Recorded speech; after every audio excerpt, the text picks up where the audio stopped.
Hi everyone, welcome back to my channel. So as you can see from like the thumbnail or like the title of the video, I'm going to be doing a reading vlog.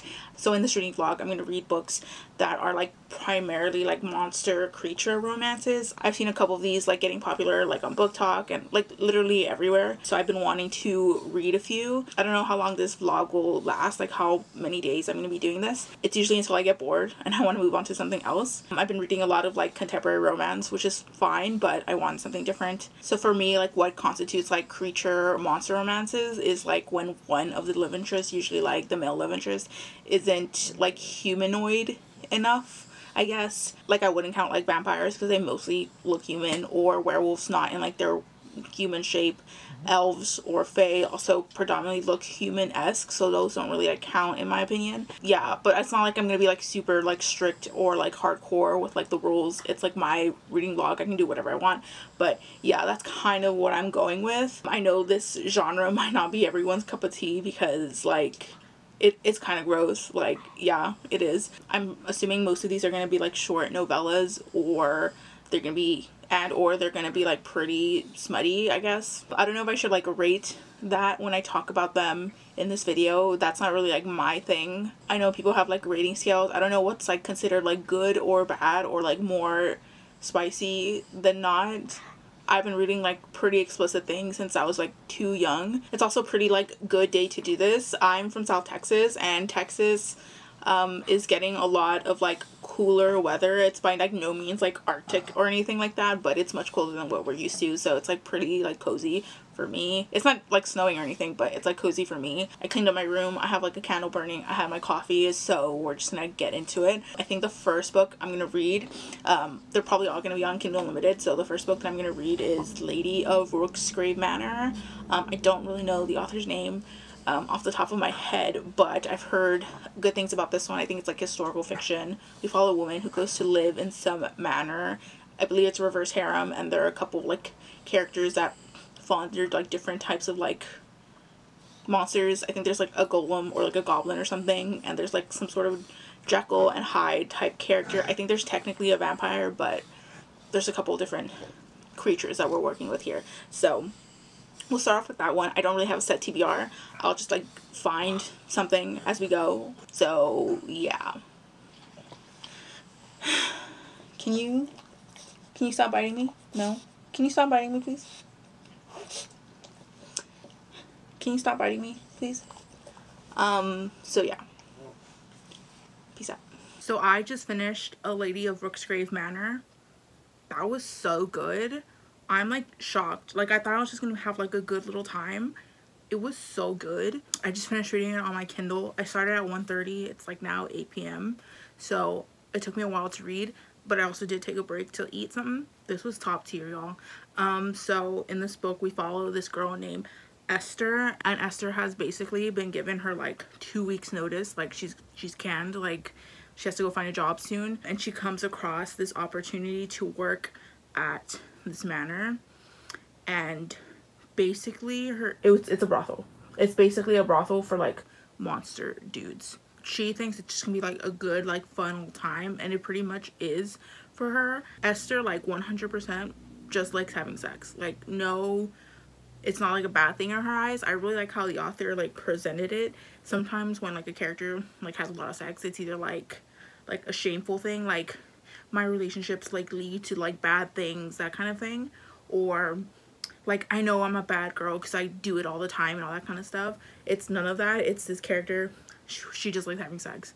I don't know, I just like that very casual approach to it in this like historical setting. I don't know the exact year, but it's very much like London, maybe 1800s, don't really know, but it does start off in like a very like fun like rompish kind of way, and then like a story did like develop, and we're leading into like book 2 now.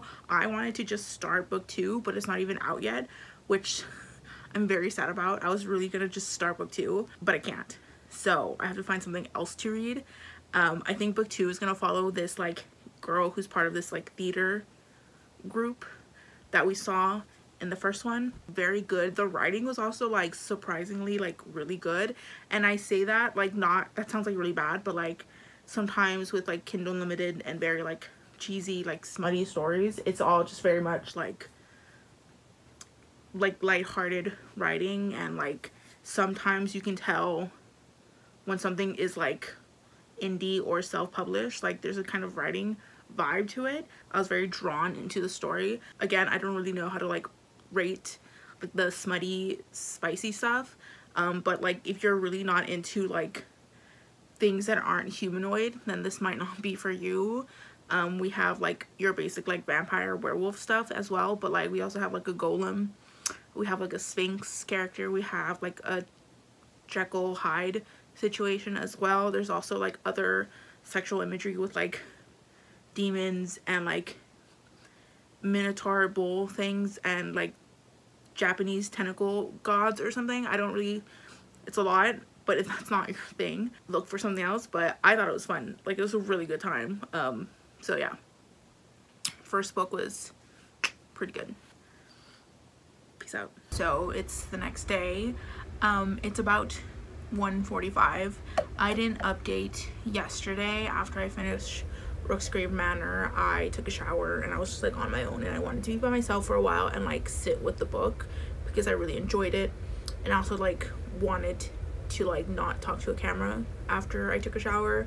I just wanted to be on my own. I've already uploaded like my Bookstagram post of the day. I've been kind of slacking over on Bookstagram, but I did update a post. I'll put it right there, and I featured Rooksgrave Manor because again I really enjoyed it. Let's see, I also finished another book. I started it last night and then I finished it just right now. It's like a little novelette. It was Feed by Aveda. It was about 50-ish pages. It was okay.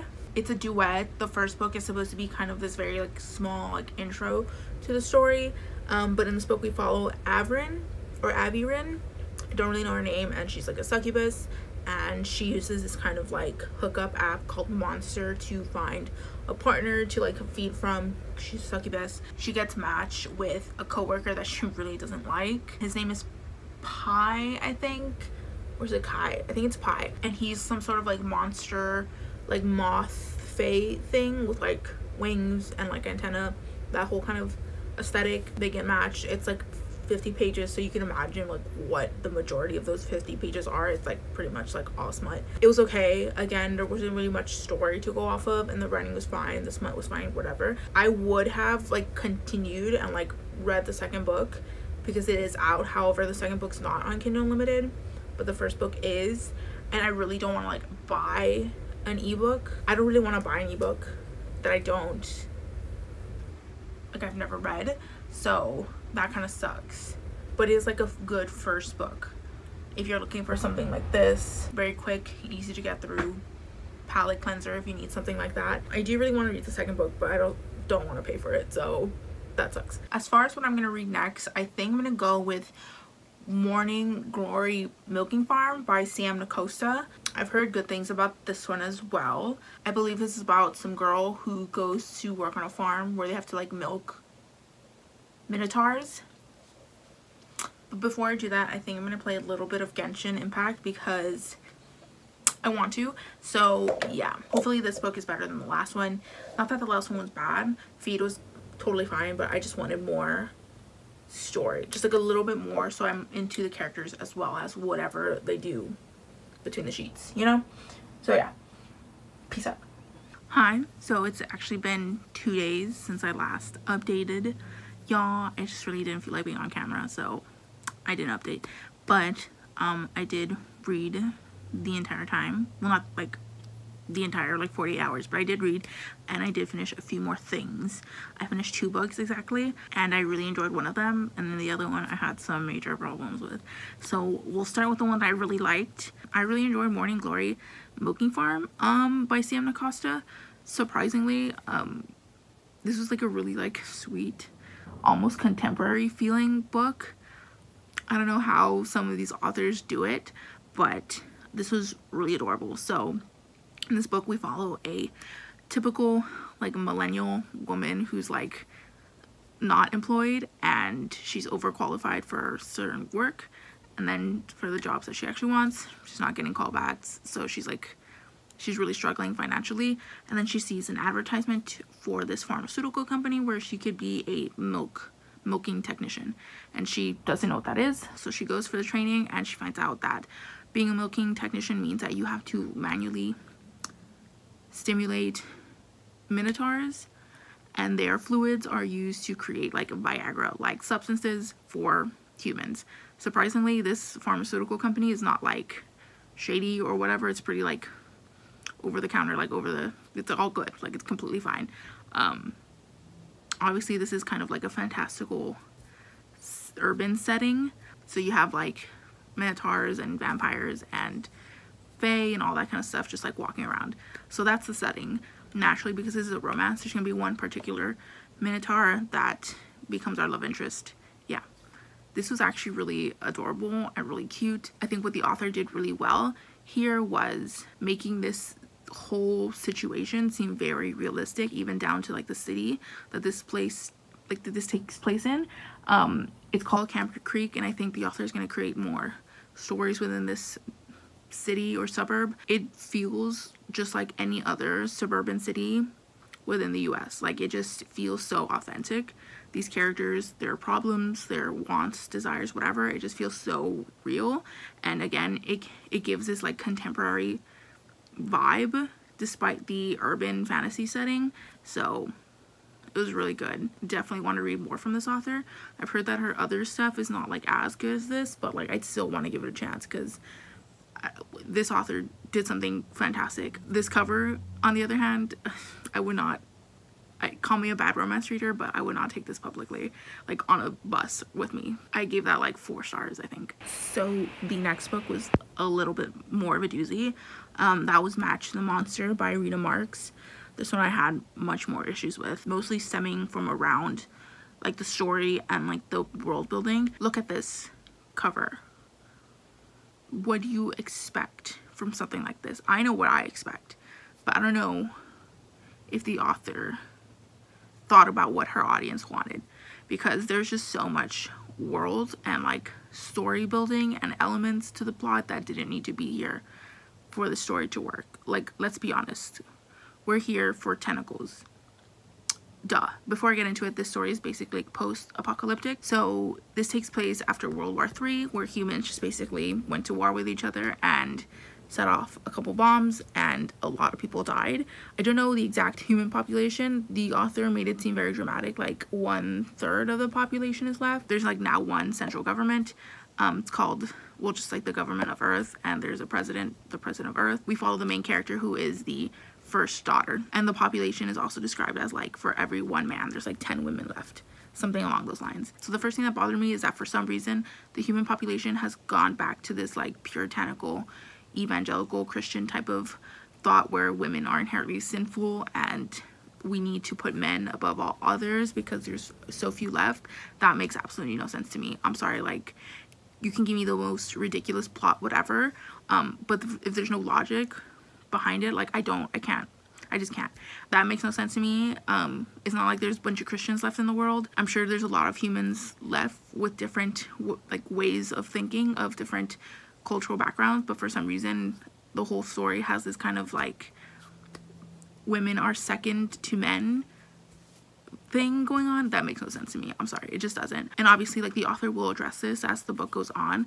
The character learns that she has like value and self-worth, but just like getting to that point is kind of annoying. I like don't want to read that personally. The second thing that also bothered me, this is just like the setup, I haven't even gone to the plot, but the second thing that bothered me was that at some point after World War III, humans had contact with an alien race called the Bretonians, which the author shortens to the Brits, which is definitely a choice. I don't know if she did that consciously or not, but like every time our main character talks about the Brits, I think about like English people, which I don't know if the author, again, I don't know if she's trying to say something about like aliens and British people. So the Brits come to Earth and they're like, hey, we're from a solar system, we have a dying star, and we need a place to live. We could trade technology if you'd like. We will help rebuild Earth. We just need a place to live. And humans were like, yeah, we can do that, for sure. At this point, I was kind of confused because I thought there was gonna be like tentacle things, but the Brits are described as having like gold skin, gold hair, fairly humanoid. So I was like, where's the tentacles? Like, that's what I was promised. This is where it gets frustrating because the Brits come down because we made this agreement with them, we the humans, whatever, and at some point there's this decision that somehow the Brits convinced the first president of Earth, who's the father of our main character, that we need to have like this kind of bride exchange thing. And so I was like, okay, so a bride exchange with the Brits, right? Because that's the aliens that have come down to Earth. No, the Brits have almost nothing to do with this. For some reason, the Brits have started this kind of marriage exchange program with another race of aliens that has nothing to do with Earth. They're not on Earth, they don't interact with Earth, but for some reason we're sending our main character, the first daughter, there for this marriage thing. What's with the setup then? You know what I'm saying? Like, why then? What's the point of all this World War III and like post-apocalyptic whatever if it's just like a marriage exchange? This would have made more sense if it was just like an alien race came down and we're like, hey, do you want to participate in intergalactic commerce? That makes more sense to me as like an American who lives in a very like capitalist heavy country. Like, would you like to participate in trade? That makes more sense to me. It's not as like sexy as a plot, but like it makes sense. But for some reason another group of aliens gets involved, and those are the tentacle aliens, whatever. So our main character, who I've called her first daughter because she dead ass, she thought her name was first daughter. She never was given like a proper name, so she's like, my name is first daughter. That's so fucking sad. I'm so sorry to her, but it's also kind of funny. So first daughter, and then her father tells her like casually before she's gonna get sent off to this other alien, she's like, oh, by the way, your name is like Lillian or whatever. And first daughter Lillian is like, oh my god, I have a name. So she gets sent off to this other planet, and quickly, you know, we get to romancing, which is like why we're here for. And that part, like the middle part, was actually like the better part of the book. Usually for me, I love the setups, and usually how books end, the middle part gets like a little messed up, but this part, the middle part, was the best because that was a romance. Like, that's why we're here. Like, I don't know why this author, no offense, Miss Marks, but I don't know why this author thought that we wanted this like political space opera thing. Girl, what did you think we want? Like, not to pull like a Gabby Hanna, but like manage your expectations. Like, what did you think we wanted? The middle part was good. If you're not into tentacles, like what, then this might not be for you. There's like a retractable penile situation as well, like all that goes on. But like at this point, like again, monster romance, like you didn't expect human biology, right? So middle part, fine. And then the ending. So the ending also has like 3 different conflicts. I was like more prepared for like your typical like basic, you know, will she stay with the alien or will she like go back home, like that. It's again boring conflict, but it makes sense in this situation. Like I wasn't expecting much. Like, you know why we're here for. But we get 3 conflicts. One of them was obviously that will she stay with the alien dude, whatever. The second one was on this foreign planet that our main character, first daughter Liliana, gets sent to.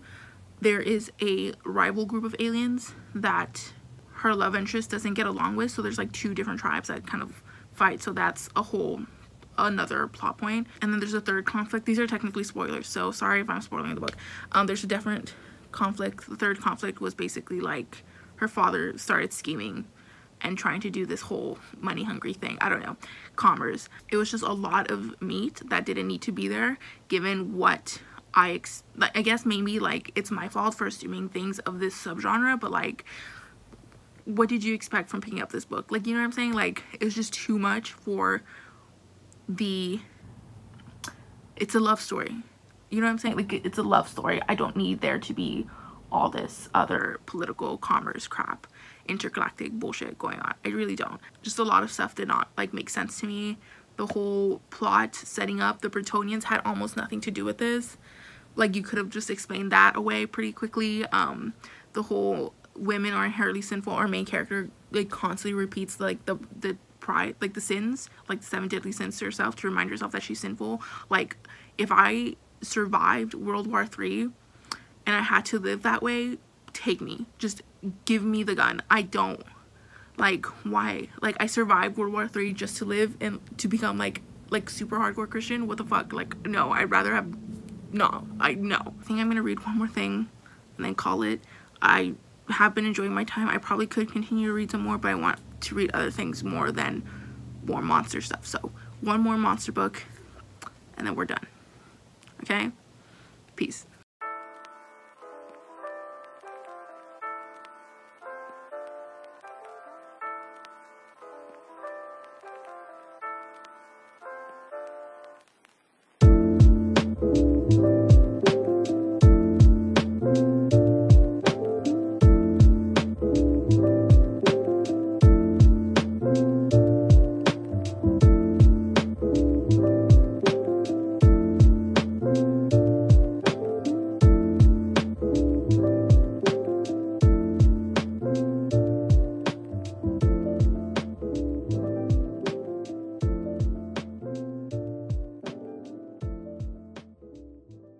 Alright, and we're back. If my voice sounds funny, I got a little bit sick, but I need to like finish up this vlog. And before I like wrap it up, let me talk about the last book I read for this video. The last clip that you saw me reading a book called Stalked by the Kraken by Lillian and Lark. I finished that one, so let me talk about it. I would give this one 3 stars. This is more like urban fantasy paranormal romance. In this book we follow a young woman. She's a witch, and she's like a professional matchmaker. She uses her like witch abilities to see like love threads between people and to see like how much of like a match they would be, like out of like 100%. And she's fairly good at her job, except something recently happened to her in her own personal life that's like made her question her like abilities as a matchmaker, and she's not like as confident as she once was. Well, she also works at a kind of bathhouse that's like family owned, where they rent out, you know, bathrooms to people to use in whatever which way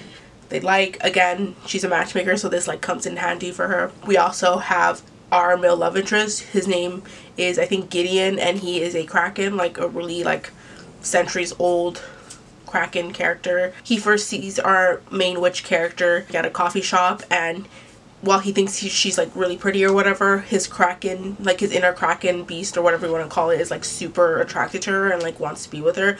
Obviously he's not gonna just like claim her like some sort of like old ancient like Kraken beast or whatever, so he, you know, tries to like romance her. That's pretty much the story. There's like a little plot that happens towards the end of the book, some sort of like rising action climax thing, but for the most part it was mostly focused on the romance between these characters, which that's what I wanted. So I gave it like 3 stars. It's not like a average 3 stars. It's like this was fine, and I'm looking forward to other books. I believe this is gonna be the first in like a series. I don't know how long the series would be, but this says book 1 of something. And because he is a Kraken, he has tentacles and they get used a bit. I think I showed in the other clip as well that there's like breeder elements. That's not really my thing. It wasn't super like over the top, but that is something that is part of this particular book, like kink wise. So if you're not into breeder and like